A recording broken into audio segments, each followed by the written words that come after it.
isu keretakan ini semakin kuat ketika saat reshuffle itu Wapres Gibran tidak ada di tempat.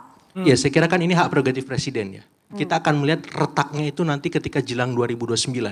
Gibran diajak lagi nggak jadi wapresnya Pak Prabowo? Karena dalam sejarah Republik belum pernah ada wapres terpilih 2 kali untuk mendampingi seorang presiden. Nah di situ kita akan lihat apakah Pak Prabowo akan mengajak Gibran atau bagaimana ketika tidak mengajak cara melepasnya.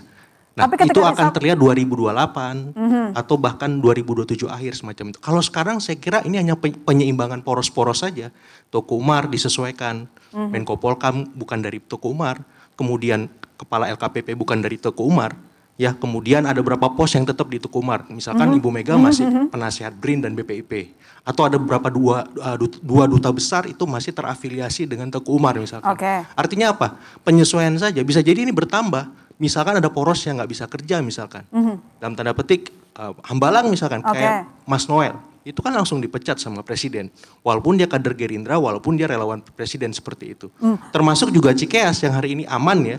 Tapi kalau poros Cikeas nggak bisa kerja, banyak masalah, juga bisa di reshuffle. Artinya tidak ada yang imun poros-poros ini dari reshuffle ketika dia nggak bisa kerja seperti itu. Jadi serangan belakang ini apakah nanti akan membuat hubungan dari Prabowo dan juga Jokowi akan retak?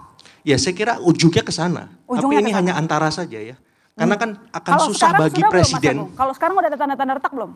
Kalau menurut saya belum lah, belum sampai ke sana. Saya yakin juga presiden ketika melakukan reshuffle ke poros Solo, ke poros Teguh Umar berkomunikasi dengan masing-masing pemimpin porosnya supaya tidak ada disharmoni, kesalahpahaman dan seterusnya. Tapi yang jelas begini, menguji retak atau tidak itu nanti pada saat menjelang 2029 itu poin krusialnya. Apakah Gibran diajak dan bagaimana cara Gibran menyikapi ketika tidak diajak.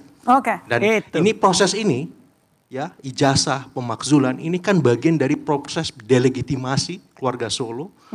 Kemudian membuat ya Jokowi efek tidak berefek di 2029 ketika mengendorse misalkan partai PSI misalkan atau mengendorse Gibran untuk maju 2029, endorse-nya semakin melemah, tidak sekuat seperti 2024 atau sebelum itu. Jadi saya kira upaya yang dilakukan teman-teman ini efektif karena citra minor Presiden Jokowi ataupun endorse efek itu semakin berkurang dari waktu ke waktu. Apalagi nih kalau semakin gencar.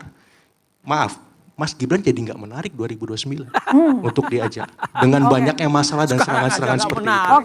Seperti itu.